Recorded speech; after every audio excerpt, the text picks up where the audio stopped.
कई लोगों की गलतियां हमने देखी है, कई लोगों की गलतियां देखी है। थोड़ा कहेंगे तो आप लोगों को लगेगा कि सियोर वाला महाराज फिर बोल दिया। गलतियां कई लोगों की देखी है कि आप लोग जो भगवान को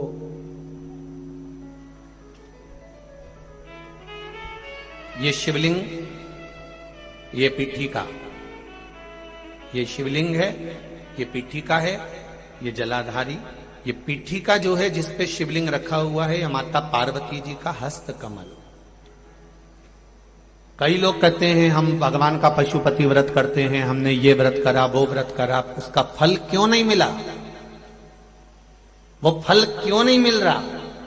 उसका कारण केवल इतना सा है कि तुमने जो प्रसाद के 3 हिस्से करे, वो तीनों हिस्से इस पीठिका पर रख दिए, या दिया जलाकर इस पीठिका पर रख दिया, या नारियल इस पीठिका पर रख दिया, फल इस पीठिका पर रख दिया, सामान इस पीठिका पर रख दिया। ये पीठिका जिस पर भगवान शंकर का शिवलिंग रखा है, ये पार्वती जी का हस्त कमल है। इसको अच्छे से समझ लो, ये माता जानकी जी का हस्त कमल है, माता पार्वती का स्थान है। दिया इस पर मत रखना।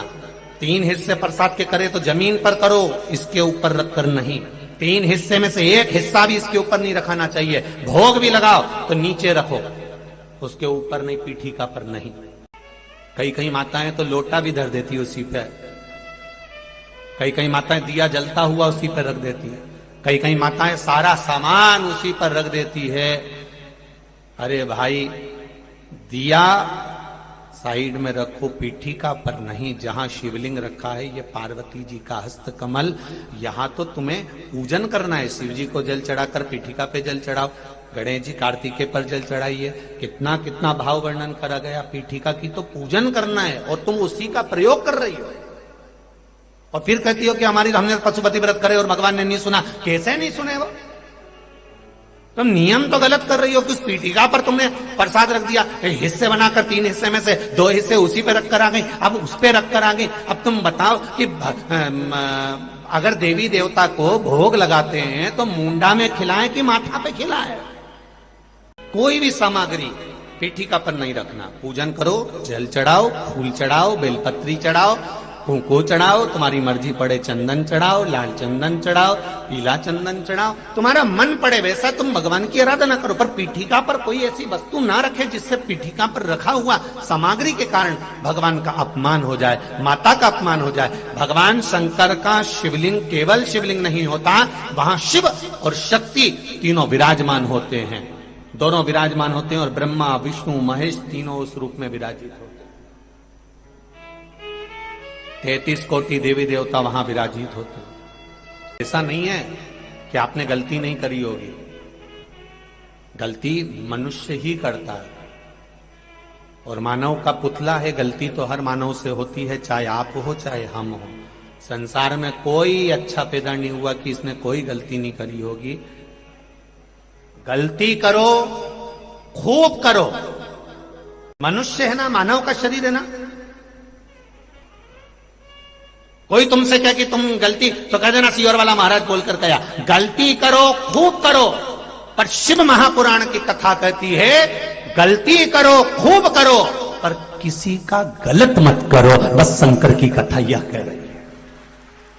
गलती करोगे चल जाएगा, ऊपर मुंह दिखाओगे माना जाएगा, गलती करोगे स्वीकार हो जाएगा। क्योंकि यह मनुष्य का शरीर है, ये गलती नहीं करेगा तो कौन करेगा? अपन कोई बहुत बड़े बहुत विद्वान तो है नहीं कि अपन गलती नहीं करेंगे। गलती करो, खूब करो, पर किसी का जिंदगी में गलत, जम के बोलो, मत करो।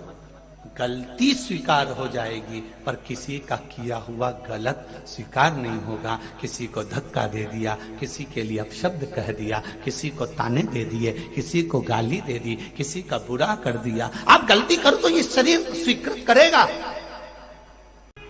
पर गलत नहीं करना हमको कि उसके लिए हम गलत सोचें, उसके लिए हम गलत विचार करें। कोई आपको अगर अपशब्द भी कहे, आप उसके निर्णय का इंतजार करना। आप रुकना जरा, आप अपशब्द मत बोलना, आप उसके निर्णय का इंतजार करना।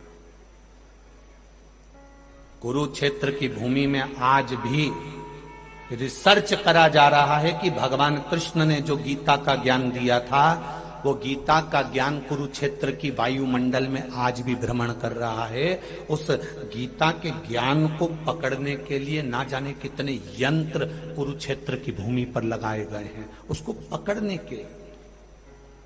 क्योंकि शास्त्र कहता है, भविष्य पुराण कहती है, अग्नि पुराण कहती है, हमारे मुख से जो निकलता है वो कुछ दिन में घूम कर वापिस हमारे पास में आ जाता है। आप किसी को कुछ बोले हो, वो पलट कर हमारे पास जरूर आएगा। आप 7 ताले में बंद होकर किसी की निंदा कर दीजिए, उस तक पहुंच जाएगी।